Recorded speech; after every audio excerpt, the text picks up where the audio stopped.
l'Assemblée nationale, on a deux groupes.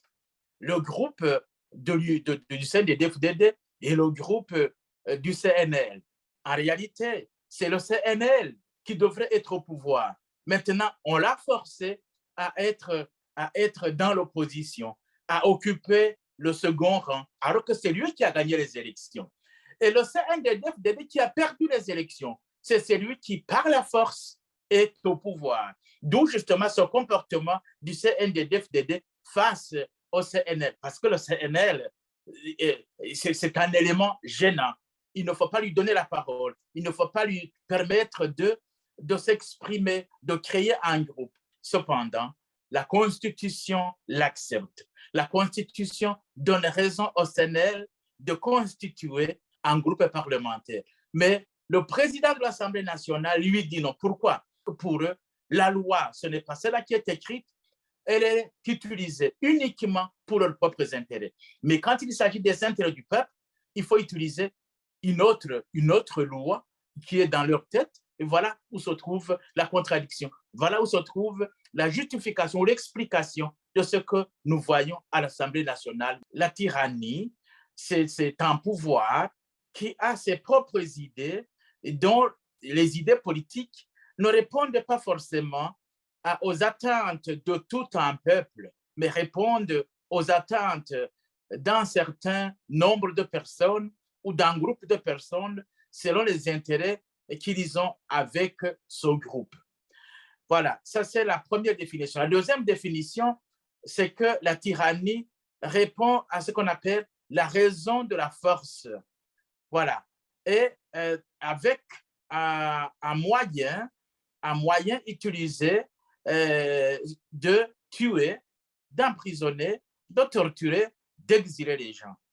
Et au même moment, il y a ce qu'on appelle, ce pouvoir est marqué par ce qu'on appelle le refus du dialogue ou le refus du débat sur la conduite des affaires publiques, oubliant que justement le pays n'appartient pas à un groupe, n'appartient pas à un parti politique, mais appartient à tous les citoyens.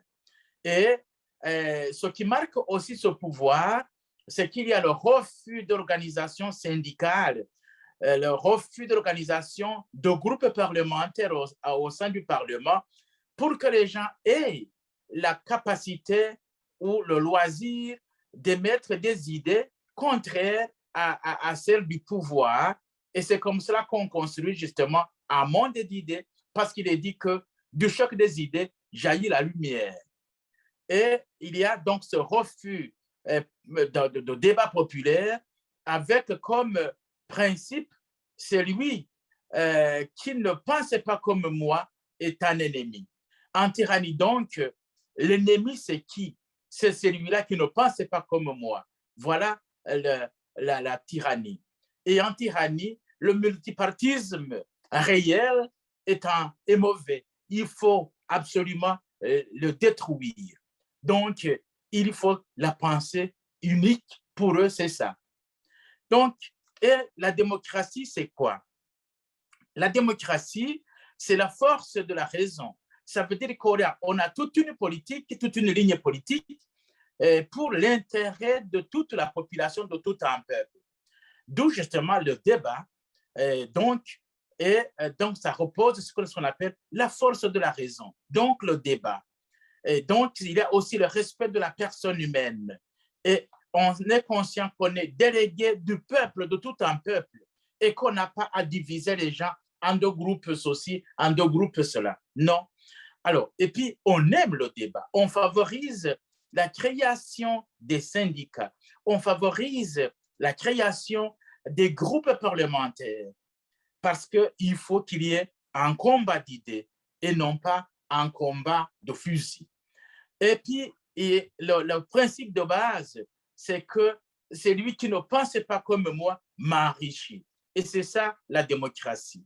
Et en démocratie, qui est l'ennemi? Qui devrait être l'ennemi en démocratie? C'est justement la pensée tyrannique. C'est le monopartisme, c'est le monolithisme. Voilà les ennemis. Maintenant, si je vois ce qui se passe dans notre pays, est-ce que nous avons un pouvoir démocratique ou nous avons un pouvoir tyrannique? En réalité, c'est un pouvoir tyrannique avec du vernis de démocratie.